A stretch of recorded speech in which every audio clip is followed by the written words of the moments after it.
Good morning. I'm Laura Gregorich Bennett. I am the principal at Centralia Middle School. And this is our team that we work with on our inclusionary practices.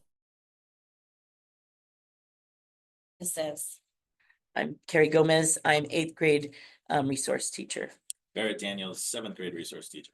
Mike Finley, ISLC teacher. And Mary Wold is also part of our team, and she is teaching at her other school that she's at part-time. You'll notice the under construction theme, building it together. We have several things we're working on this year, and that is our school theme for the year. Next slide.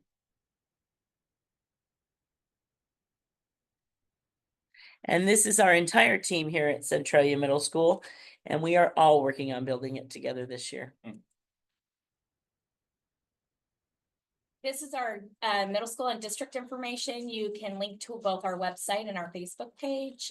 And we are working on our behavior matrix, which is the respect, offer to help, others accountable and responsible. And that aligns 7 through 12 on our behavior expectations.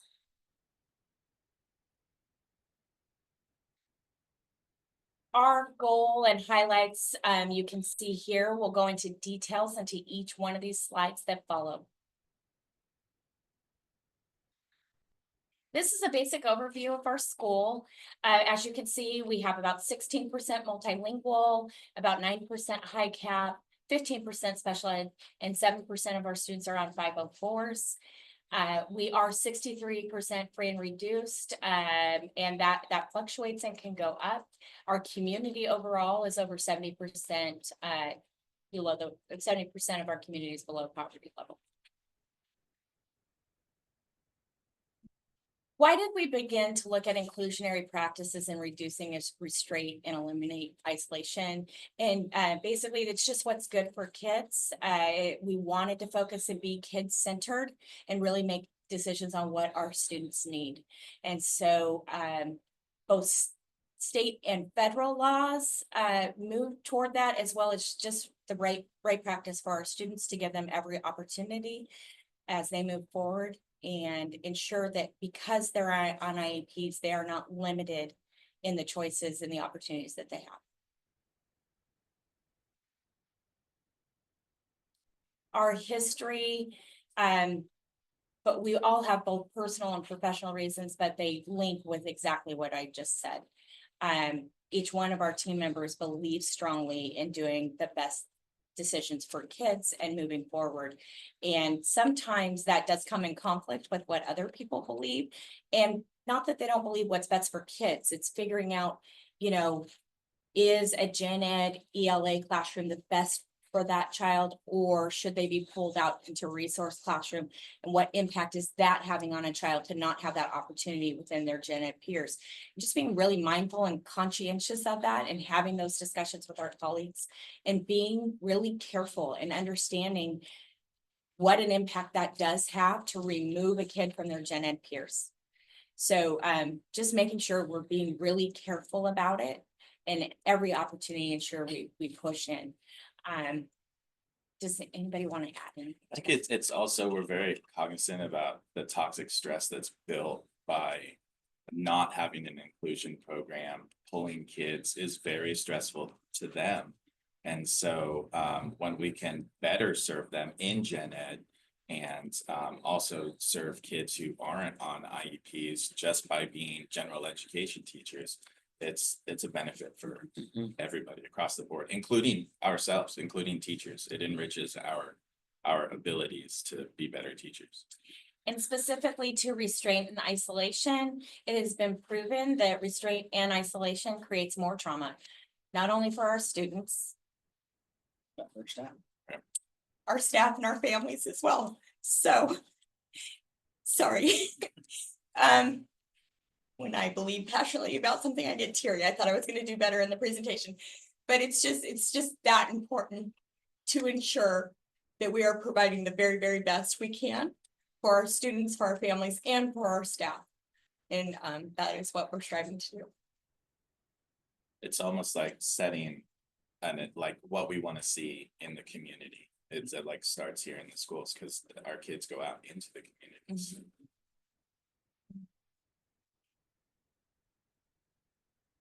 So we had a lot of high leverage moves, and a lot of work.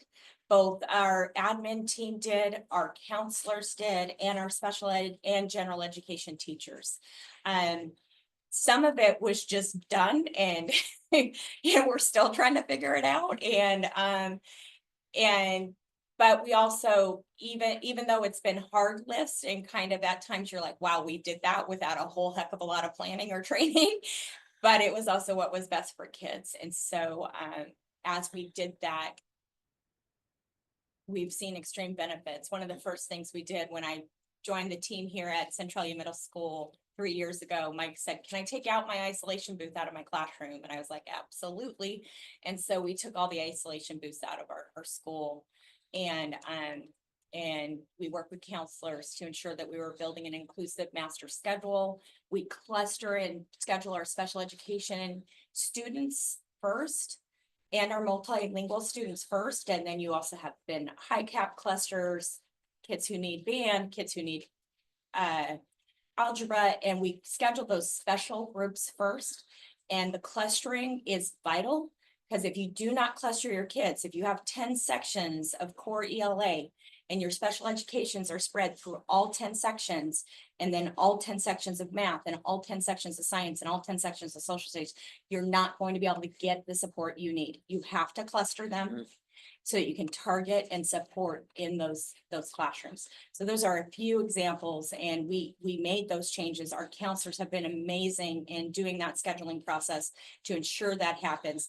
One teacher said, as we were looking at like 3 kids, and the counselor was like, I'm so sorry, we have to tweak these 3 kids' schedules. And our teacher said, you made over 15,000 decisions in getting those kids scheduled, and you're making 3 changes. That's pretty darn good. So it's been a pretty collaborative and amazing effort, but we are building as we're going, and we still have a lot of opportunities for both professional development and ways we can do things better.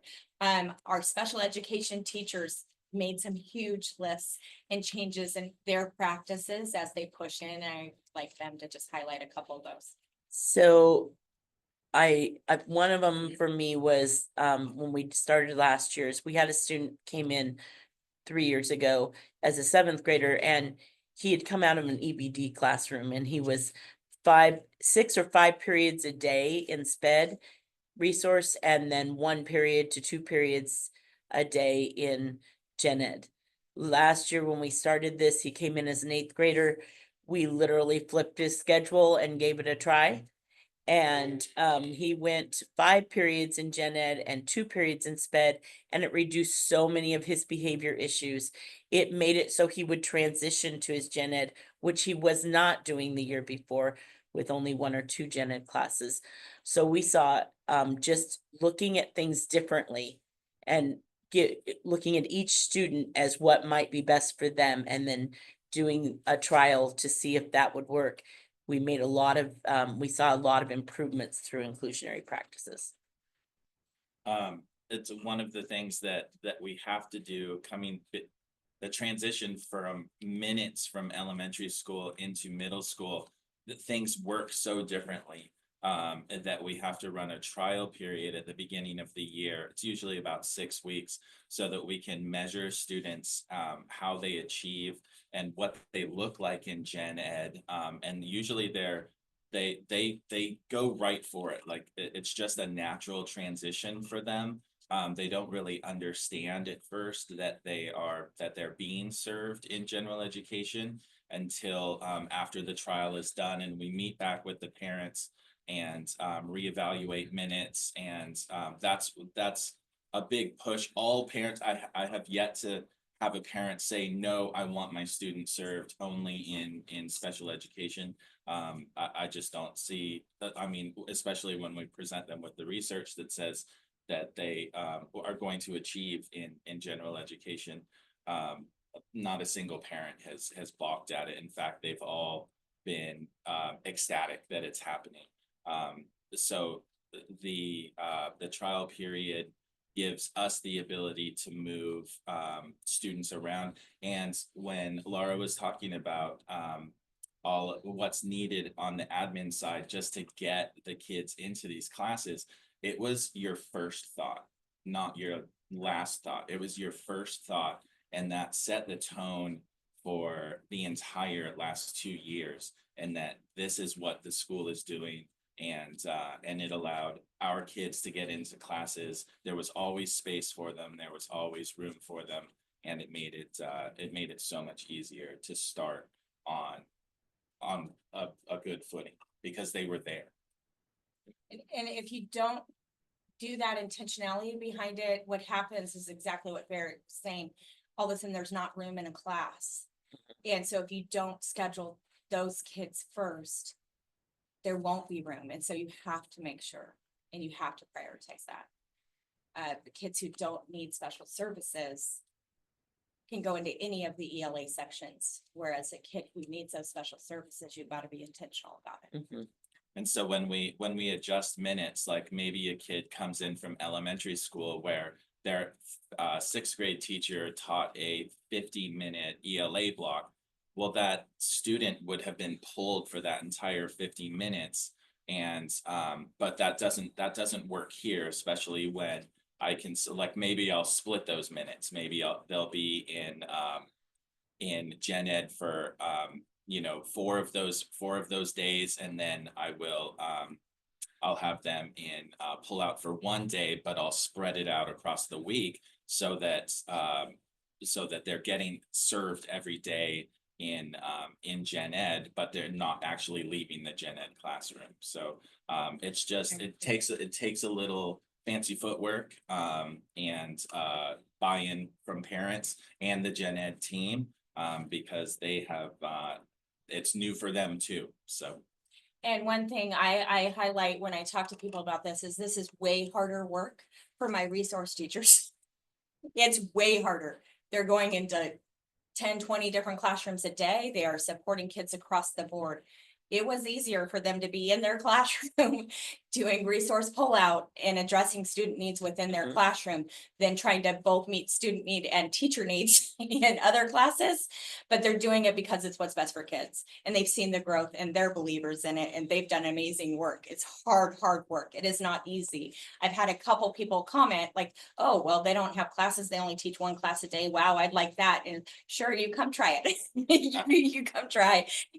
They just don't understand. They aren't seeing all the work on the other side. And once they do see, I mean, they probably get more than 10,000 steps a day just while they're here at work. And they are hustling for our kids every moment of every day and finding unique ways to meet those needs. And the increased effort has definitely paid off, and our data, our results have come back, has shown that each one of these kids have changed in their academics. Mhm, Mhm. mhm. I think one of the things that I love is that because we're out in the classes, everybody knows us. The stigmatism against SPED has, like, kids will, after 4 months of school, kids are like, Mr. Daniels, what do you do? What class do you teach? You're in all the classes. They don't know why I'm in the classes because I'm helping everybody. Yeah. And that's what it should be. That you shouldn't be able to see who they're helping. We're not, looming over our students that we're serving. We're helping everybody. So And- that's a good feeling. That is one of my favorite things too, is the first year I was here and teaching 6 periods a day in SPED resource, nobody knew who I was. A lot of kids in the others, in gen ed did not have a clue who I was. Now I walk into a classroom or I walk down the hall and people say hi, kids say hi, they know who I am. We're starting to build those relationships with all of our students.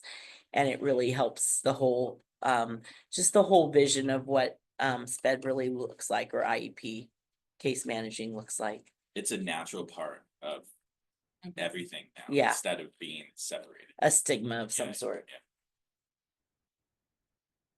This just highlights our journey and the things we've already been talking about, as well as shows some of the opportunities we have ahead of us. And we'll go on and talk about some of those in the following slides. So our first practice, 100% of students who have IEPs take classes with their general education peers. This is all of our students, no matter what their qualifying areas, no matter how maybe little blip of a disability they have that's not maybe noticeable to students who are visually impaired or nonverbal or they all are in gen ed settings. And I'm gonna have each teacher talk a little bit about what that looks like for their specific area. In my ISLC or self-contained setting, all of my students have some exposure to gen ed at some point. Most have 1 to 2 classes, some have more. In the past, we've tried to include them in as many electives as possible and as many other classes they could get to model. Students who are ready to transition into a resource setting or into an inclusionary resource setting. We try to get into those classes, not every day, but periodically, so they can see what it's like to be in that type of a classroom. Yeah, the slide, I mean, we have, regardless of how heavily impacted they are, they're gen ed students first, and we honor that and we harbor that. And they know it, they feel it, they feel like they're gen ed students, so. Yeah, I was gonna say in 8th grade, almost 2/3 of our students are 100% a day in gen ed, and you can just see that they are happier, they're more comfortable. And so that increases their ability to learn and to grow academically too. Inclusionary practice number 2, our special education resource teachers push into our gen ed classrooms and they support our students in those gen ed classrooms. Paras do that as well. But what's unique about our school is that our general education teachers are in those core classes helping provide supports and ensuring that our students receive their SDI within that gen ed setting. So in the 8th grade, one of our math teachers and I are working together to begin to create that co-teaching environment in her 3 8th grade math classes. And it really does help the students to know they have an extra teacher in there, and allows us to really help them break things down in a way that all students understand better. And we're seeing it work for the gen ed as well as this IEP students. Yeah, one of the it's interesting, last year we started, this year we were really focusing, Carrie and I realized how important it was for us to be curriculum experts. So we decided to stay with our grades instead of following our kids. We stayed in the grades because we felt that it was more important that we know the curriculum so that we could better differentiate it and on the fly differentiate it for students. As teachers, you know, the gen ed teachers are also learning and progressing, and they're changing yearly. They're adding new things and stuff like that. So if there's something new, we have to be nimble enough to figure out how this meets our students' needs, how we can modify it to meet their SDI. And it's really, our lives are spent on the spiral of moving between the standard that they're teaching in class and the standard that the SDI sits in. And so we're dizzy a lot of the time, but we get it done. And this year, where we thought we were going to focus even more on curriculum, in the 7th grade, we had a little bit of a surprise. We got several non-readers, and that threw us pretty much for a loop. And we had to change gears and get some intensive reading classes going. But it seems like everything's coming on track and settling down. So we can focus again on becoming, or I can focus again on becoming a curriculum expert. So. And this allows for that nimble practice of being able to meet student needs as they arise. When you're stuck in a class, I know Carrie was talking about this for 6 periods a day, it didn't allow for that nimble access to adjust to our student needs that we needed. And I remember teachers would come, they'd have concerns about kids in their classrooms, but when you're teaching 6 periods out of 7 a day, those things just almost impossible to address everything that needs to be done for your students. So this helps us be very student-centered on each one of our IEP students who need for their specific needs of support. I just thought of that. I don't think I could go back. Uh, I don't like, I think No, I wouldn't do it. I don't think I'd take a job that wasn't this model because, yeah, that's kind of terrifying now when you just said that you were in a class for Yeah. 6 periods. I was like, what? You really these felt- last year and a half has felt like a lifetime. I've It, seen a yeah. big uptick in collaboration with gen ed. They're more open to, the gen ed teachers are more open to collaborate now. As we are too. So it's opened up a lot of communication between Mhm. the groups and it's developed a much better school for us. yeah, And when our special education teachers are more available to do that and able to be more responsive, that also allows for that opportunity too. That leads into the inclusionary practice of differentiation.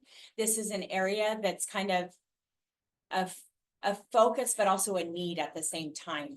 So it's an area that is really, really ripe for, we need to do some strategic professional development with our staff and just really focus in on it and give them both more learning, but more time too, to collaborate with our special education specialists and with their colleagues to develop differentiation. And when we're talking differentiation, we're talking differentiation of instructional and how kids are learning, as well as differentiation and how our students are sharing what they learned and what their knowledge is. So it doesn't just have to be paper, pencil, or even computer answered test type things. Like it can be verbal, it can be presentations, it can be posters, it can be group work, and you're not lowering your standards. Your standards are still high in mastery, and we want to be teaching our standards, but they may be presenting the knowledge they've gained in a different way. So I just want you to be aware, Stacy, that there is there's a pop-up showing on the screen right now. Okay, thank you. Did anybody have anything to add? Can you go back to last slide? I was just gonna say that at this point, I agree with the need to keep growing in this area. I have specific conversations with teachers as we can, Mhm. but having some really intentional collaboration time is still very valuable moving forward. But I've been able to help teachers level out reading with the use of AI. And also we've talked about different ways certain students could respond or could show their learning. And it has really helped teachers better help our IEP students access their education. Yeah, I think that gen ed for a long time, differentiation was only for sped, and it's not, it's for everybody. And I think that on the general education side, it's very surface, whereas we get very, very deep in the special education side. But having us in the class and having the teachers, that one of the teachers constantly comes to me and says, how did you do that? How did you know?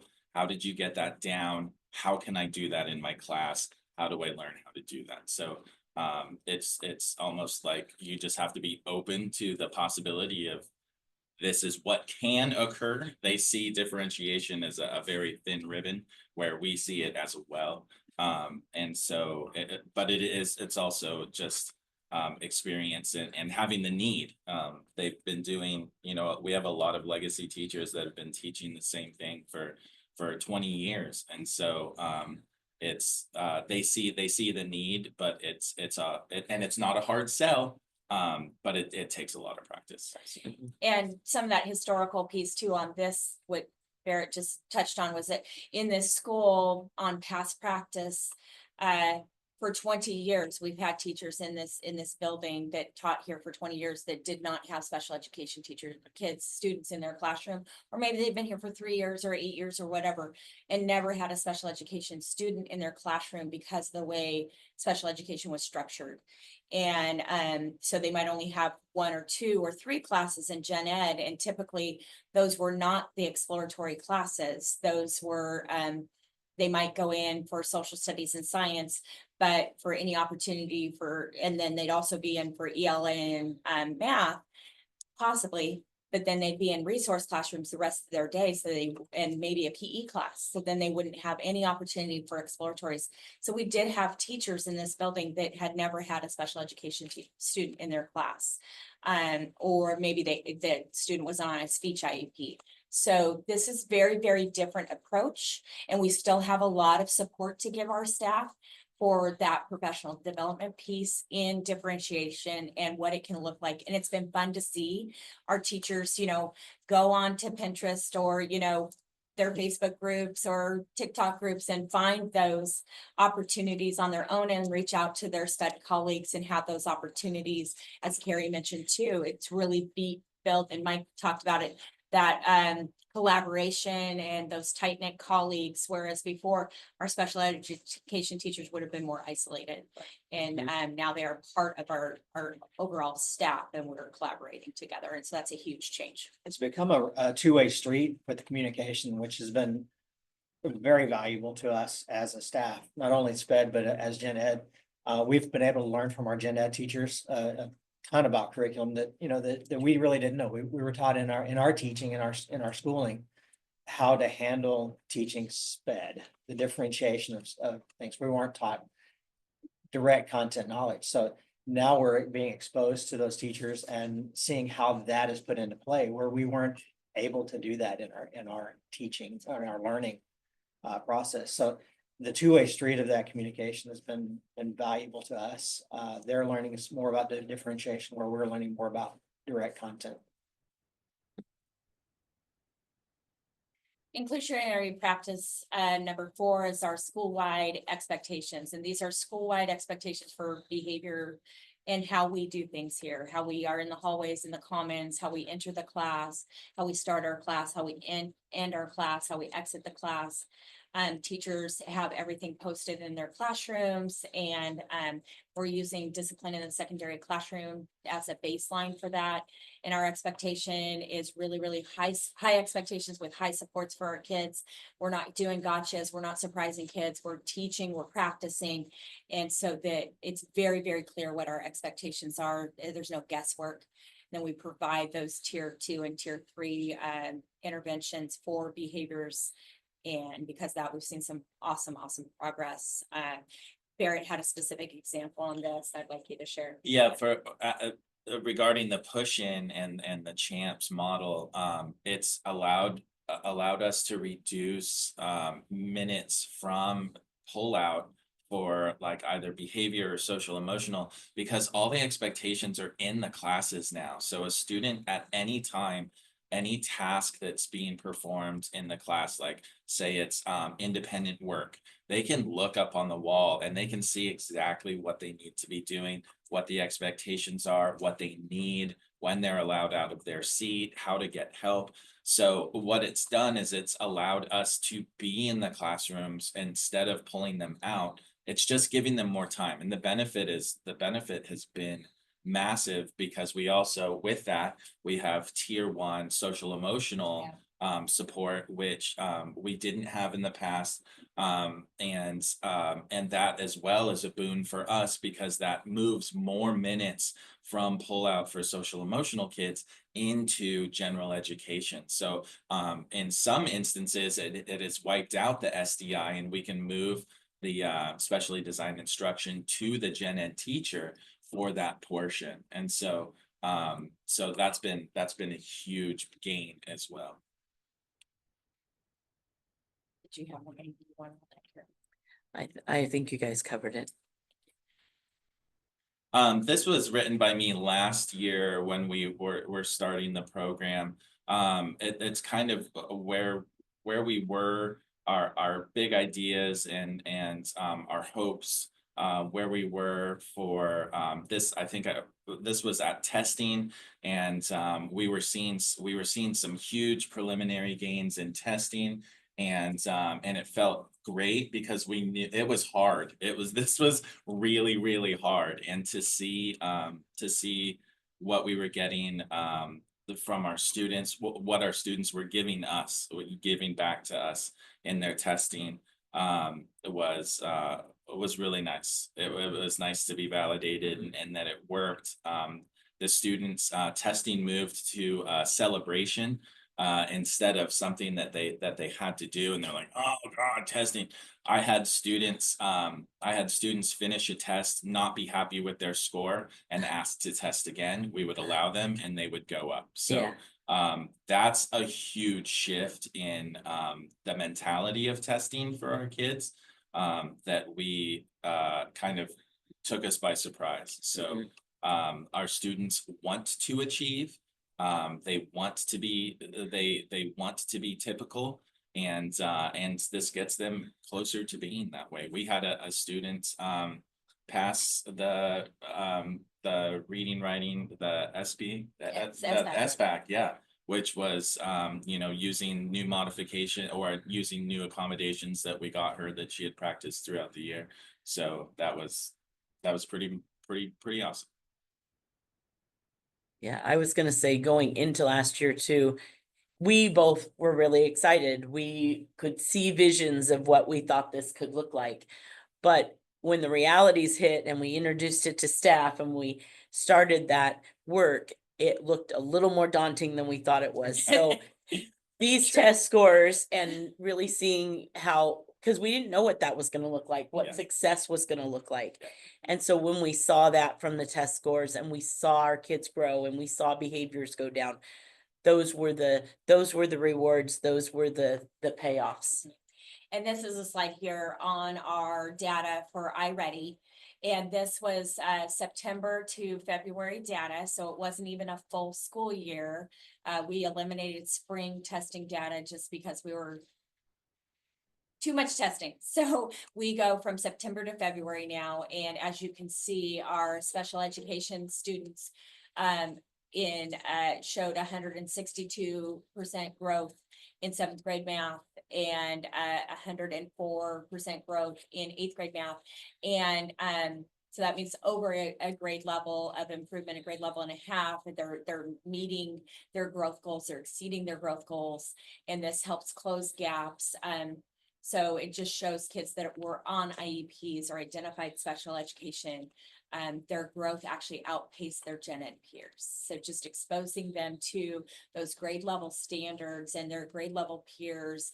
And like Mike said, those content area experts, and then we have the differentiation and SPED experts working together, has just made a huge difference for our students and what they're able to access. I don't know if they think there would be one. I think it's made a stronger staff, as a whole, a stronger staff, combining our two areas of knowledge. It's been huge for the kids, and the kids have noticed it and they've responded accordingly. They have definitely met the challenge. Like they understand our expectations now, and they rise to them. We've given them the room. It's kind of like the goldfish story. Goldfish only grow as big as the bowl can provide. Well, we just gave them an ocean, so we've got some megalodons swimming around. We also have some huge behavior celebrations from the first 3 months of last school year versus this school year.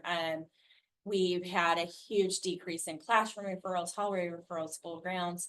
And so we've really increased those support of our kids for behaviors.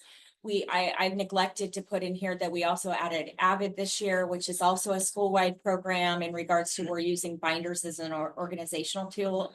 And students, even who have been suspended for not great choices, when they meet with our superintendent, have shared that those binders, like she asked one student in particular, last year you were failing nearly every class, and this year you're failing 2, but you're close to passing them. What's the difference? that student said the difference for her was her Avid Finder because she was more organized and she could find her things. So the school-wide level of expectations, which we have for our behaviors and what Avid is helping with some of our teaching strategies as well, come hand in hand together that have a direct impact. And this impacts both our gen ed and our special education students, and those clear, high expectations, high supports. And I stated that restraint and isolation is not part of our practices. However, Barrett called out something really intentional, and I'd like him to share that. Oh, Sorry. yeah, no, that's okay. The, We intentionally planned to train and not use. yeah, we hyper focus on restraint and isolation to the point where, we're doing, it's allowed us to really, because that is the absolute last thing we do, and we don't have the ability to isolate properly here at our school. Restraint is the absolute last thing, and so it's being creative and making sure that you're doing, you're constantly thinking, you're never doing that first. It's like not focusing on it and not practicing all the skills around de-escalation and stuff like that. That's when you use it a lot, right? Like you go to restraint as your go-to. It's not our go-to. Our go-to is everything but. So I would say instead of it not being in our vocabulary, it's the very top of our vocabulary. Right. But when we were focusing on restraint, we were teaching kids that you need to put hands on people. It was counterintuitive to what we were trying to teach our kids in the first place. By teaching them de-escalation techniques, they learned how to communicate with their peers, in addition to communicating with us. So it changed the way they viewed life in general. So when we have conflicts now, we can see kids talking it out rather than resulting to physical harm. Mhm. Inclusion celebrations, I'm gonna have Carrie and Barrett talk a little bit about this, but as you can see there, 17 and 27 of our 8th grade, 15 and 29 7th grade resource students are 100% gen ed. That means they are not pulled out for any part. 16 of 29 or 18 Oh, of we changed. 27 eighth graders. We made Just one, changed. we just got one fully immersed last night in their IEP. So that makes 2/3 of our 8th grade class. And this is not just lip service. They're passing their classes. Yeah, They're demonstrating academic and behavioral growth and success, so they have exploratory opportunities that they may not have had before. So these are life-changing for kids.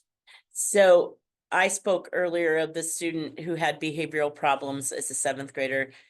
And then we switched to 5 classes in gen ed and 2 classes in sped last year.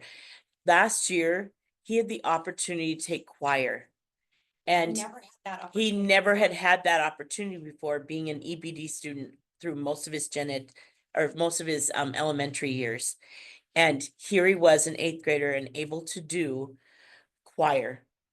And he shined. And it was the one class he would participate in and be there for. And he's like, you can pull me out of any other class, Gomez, but that is not the one you can take me out of. He protected it. And this year I actually have had contact with him, and he's in a high school in another district now and doing well. Doing very well. I saw him during a Halloween festival just recently. He came up to me, I was doing some announcements, and he came up to me and said, I want to introduce you to my family that I'm living with now in my new high school. And it was really cool. So I'm doing you now. we'll all be doing her soon. Yeah, it's Emotional. it was incredible to see the changes. Because we saw him at the start, and it wasn't pretty at It was first. rough. Yeah, I heard the stories of We It was- cleared rooms in 7th grade several times, and for no reason we'd be dealing with behaviors out of the blue. So, and like I said, no transitioning even to the 1 or 2 classes he was assigned to in gen ed. He would just hunker down. So you see that growth, and you can't replace that win. Yeah.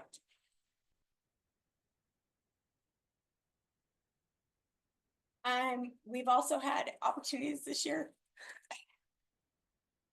Last year, our student leadership class, under the direction of Anna Summers, they went out and felt very passionately about changing our mascot and our school colors.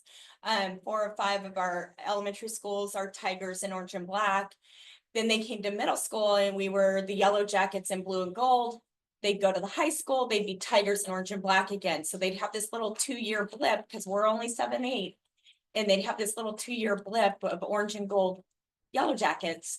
And so the students and our community, quite frankly, parents asked, why are you guys different? Why are you guys getting different? And people who'd been here for a long time knew it, but even people who were established and had gone to school here and their grandparents had gone to school here had advocated for that change. So our students took that leadership opportunity. They talked to student council, to the city council, the school board. We have a community-wide sports council.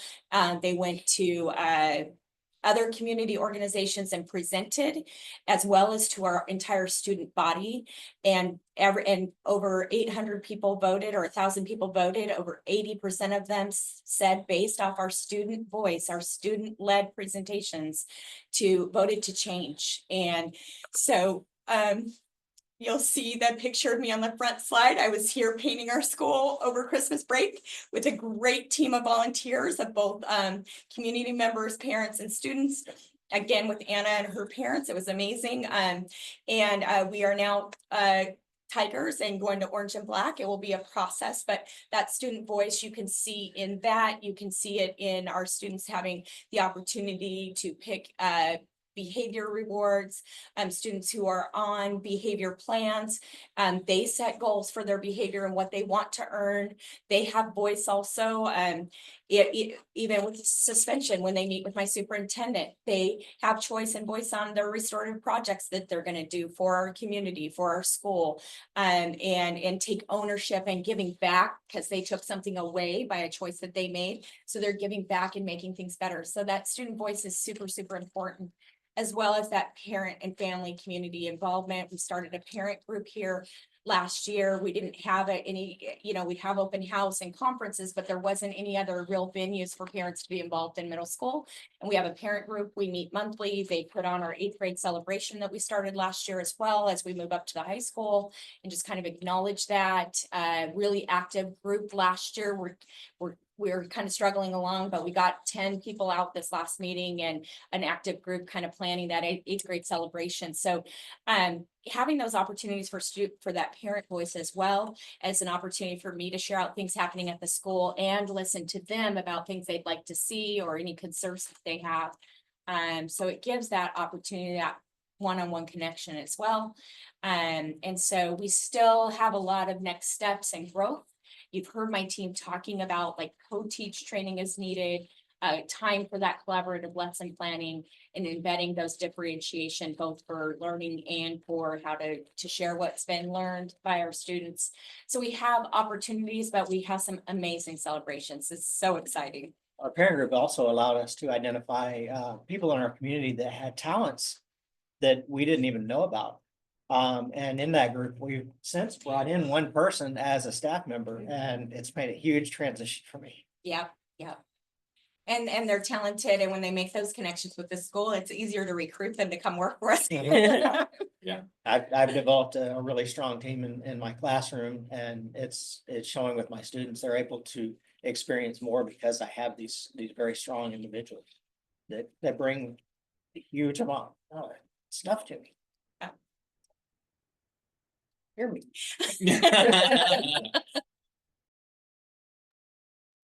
Well, I just want to thank the Centralia team, but especially the Centralia Middle School team. It's not only just your hard work, but your passion and how much you put your hearts into your work is very apparent. So thank you for taking the time to share with us today. And if you have any more questions or you want to learn a little bit more about Centralia Middle School, please visit the IPP demo sites website. You can use the QR code that's on the screen or head to ippdemosites.org. Thank you for joining us.